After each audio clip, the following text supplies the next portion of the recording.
사랑하는 꿈의 가정 여러분, 행복한 목요일입니다. 여러분 혹시 호주 하면 떠오르는 동물이 있으신가요? 호주, 오스트레일리아 하면 떠오르는 동물, 저는 캥거루가 떠오릅니다. 처음 그 땅을 갔던 사람들이 캥거루를 보고 큰 충격을 받았다고 해요.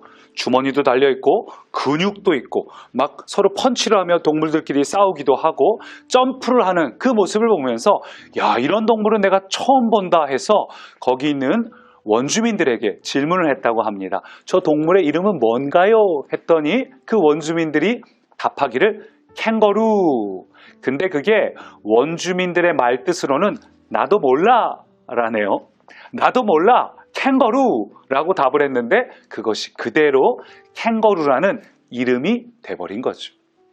오늘 본문에도 참 비슷한 이야기가 등장합니다. 오늘 본문은 만나에 대한 이야기죠. 오늘 본문에서도 사람들이 만나가 뭔지 몰라서 만나, 이게 만후, 이게 무엇이냐라는 뜻이에요. 사람들이 무엇인지 몰라서 하얀 그 존재를 가리켜서 이게 뭐냐라고 질문했고 그게 그대로 만나라는 이름이 되었습니다. 오늘도 하나님은 우리에게 만나의 은혜를 부어 주십니다.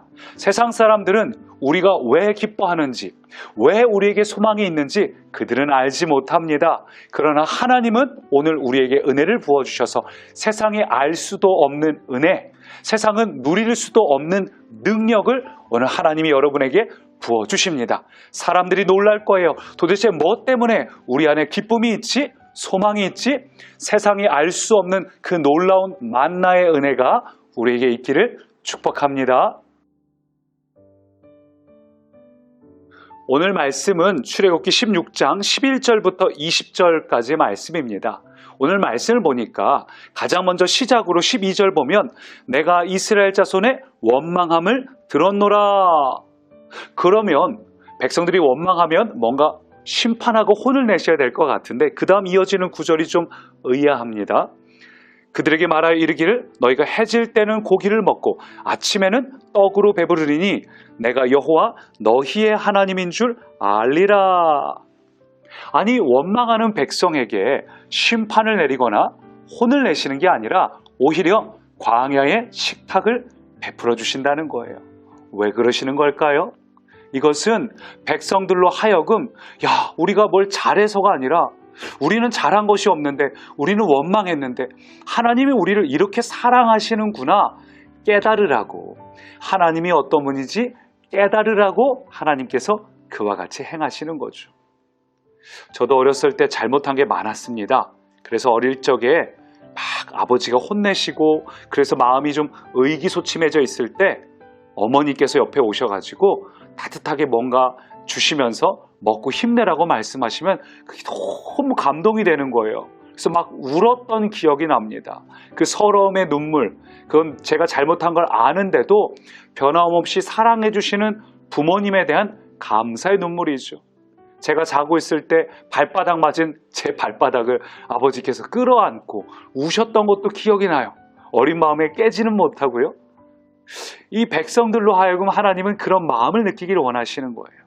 하나님의 은혜에 대해서 원망하는데도 불구하고 베풀어 주시는 광야의 식탁. 우리가 어떤 공로가 있어서 자격이 있어서 누리는 것이 아니라 그래서 이 모든 사람들에게 동일하게 만나를 주신 거잖아요. 그 백성들 중에 원망을 더 많이 한 사람도 있고 별로 원망하지 않고 입술을 다물었던 사람도 있을 겁니다. 근데 만나는 모두에게 동일하게 주어졌어요. 그것은 우리가 어떤 공로나 자격으로 누리는 은혜가 아니라 하나님이 하나님 되심을 깨닫게 하기 위해서 베풀어 주시는 은혜입니다. 오늘도 하나님은 우리의 조건이나 상황하고 관계없이 하나님은 우리에게 은혜를 동일하게 부어주십니다. 하나님을 특별히 막 섬기는 사람이나 혹은 그렇지 못하나 동일하게 하나님의 은혜를 부어주십니다. 그런데 여기서 한 가지, 하나님은 동일하게 부어주시는데 그 다음에 우리에게 필요한 것이 한 가지가 있어요. 그게 뭐냐면 거둠의 수고가 필요하다. 하나님께서 은혜로 만나를 부어주셨지만 우리가 그것을 나가서 직접 거두지 않으면 나는 그것을 누릴 수가 없습니다. 하나님은 오늘도 우리에게 은혜를 부어주시기로 작정하셨습니다. 그러나 어떤 사람들은 나가서 기도함으로, 말씀을 봄으로, 또 하나님 앞에 나아가 씨름하고 부르짖음으로 성실하게 살아감으로 그 은혜를 실제로 누리는 사람이 있고, 또 어떤 사람은 그것을 온전히 풍성하게 누리지 못합니다. 그래서 우리가 두 번째 알아야 될 게 거둠의 수고가 필요하다는 것입니다. 단, 거둠의 수고는 필요하되 하나님의 원칙대로 거둬야 됩니다. 내가 원하는 방식대로 하는 게 아니에요. 내 욕심대로 하는 게 아니에요. 말씀을 볼까요?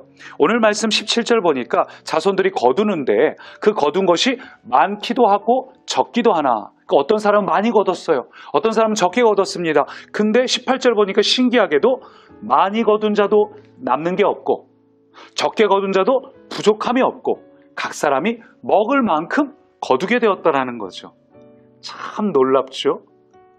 나는 더 많이 거둔 것 같은데 막상 담아보니까 딱 내가 먹을 만큼이구나 하는 걸 깨닫게 되는 겁니다. 또 놀라운 것은 19절, 20절 보니까 어떤 사람들이 모세의 말을 듣지 않고 나는 어떻게든 아껴둬야 돼. 혹시 내일 만나가 안 올지도 모르잖아 해서 이 만나를 막 모아둔 겁니다. 숨겨뒀어요. 오늘 먹을 것을 아껴가지고 모아놨더니 다음날 되니까 그게 전부 썩어버린 겁니다.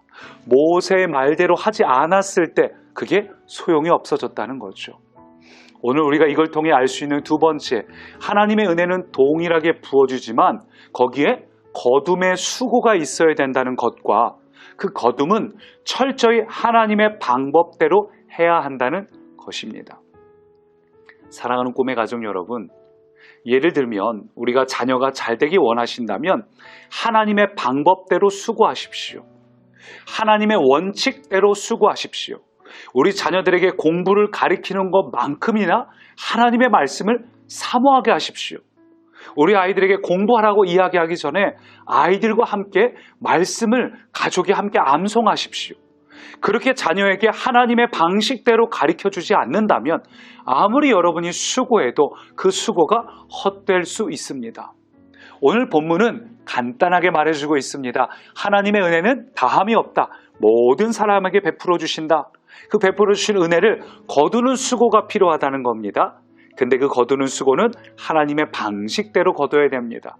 아무리 내가 열심히 노력을 해도 때로는 그게 헛수고가 될 수 있고 아무리 수고해도 동일해질 수 있어요. 오늘 그러나 하나님의 방식대로 수고하고 애쓰는 자에게는 그것이 큰 기쁨으로 누려지게 됩니다. 사랑하는 꿈의 가족 여러분, 오늘 이 하나님의 만나가 여러분 안에 충만하길 소망합니다. 세상에 알 수도 없고 그들은 경험할 수도 없는 만후, 도대체 뭘까?